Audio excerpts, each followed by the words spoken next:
এই মুহূর্তে যে খবরের দিকে নজর রাখবো, রাজ্যে শেফের আক্রমণে সাধ্বী নিরঞ্জন জ্যোতি। কেন্দ্রীয় গ্রামোন্নয়ন প্রতিমন্ত্রী সাধ্বী নিরঞ্জন জ্যোতি দুর্নীতিতে তৃণমূলকে কাঠগড়ায় তুললেন মন্ত্রী। সঠিক তদন্তে বেরোবে কেঁচো খুঁড়তে কেউটে 100 দিনের দুর্নীতির অভিযোগে ফের সরব সাধ্বী নিরঞ্জন জ্যোতি।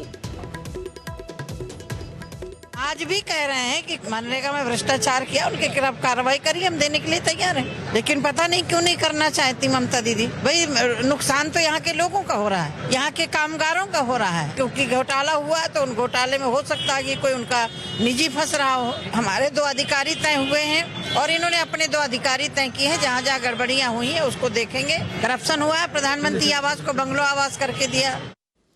এই মুহূর্তে আমাদের সঙ্গে তৃণমূল সাংসদ শান্তনু সেন রয়েছেন। শান্তনু বাবু, 100 দিনের দুর্নীতি নিয়ে ফের সরব হয়েছেন সাধ্বী নিরঞ্জন জ্যোতি। তিনি তৃণমূলকে কাঠগড়ায় তুলে বলছেন যে সঠিক তদন্ত হলে বেরোবে কেঁচো খুঁড়তে কেউটে।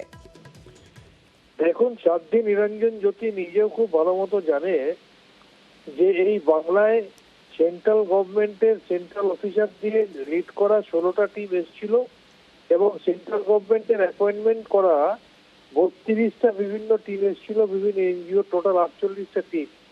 এবং তারা যে যে পয়েন্টগুলো তুলেছিল তার সমস্ত অ্যাকশন টেকেন রিপোর্ট আমরা সঠিক সময় 27শে জানুয়ারি 2023-এর মধ্যে আমরা পাঠিয়ে দিয়েছিলাম।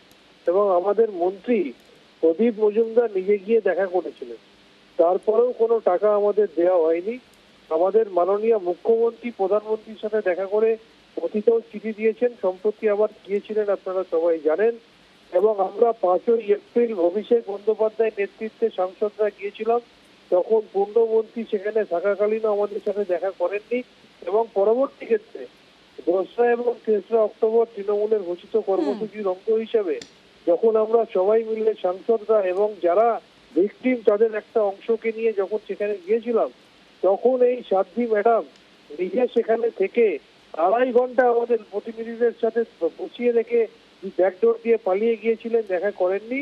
এবং তারপর তার নিরাপত্তা রক্ষীরা এবং দিল্লির অমিত শাহের পুলিশ, কেন্দ্রীয় বাহিনী আমাদের সাংসদদের মারতে মারতে চ্যাংদোলা করে কৃষি ভবন থেকে কিভাবে বার করে দিয়েছিল সেটা সারা ভারতবর্ষের মানুষ সংবাদ মাধ্যমে দেখেছে।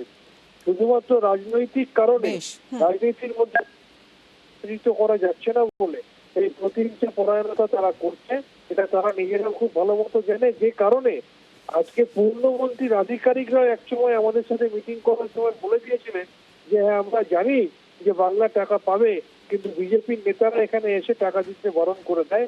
এটা সদর্পে শুভেন্দু অধিকারী ঘোষণা করে, এটা সদর্পে সুকান্ত মজুমদার ঘোষণা করে। বেশ, অনেক ধন্যবাদ আপনাকে।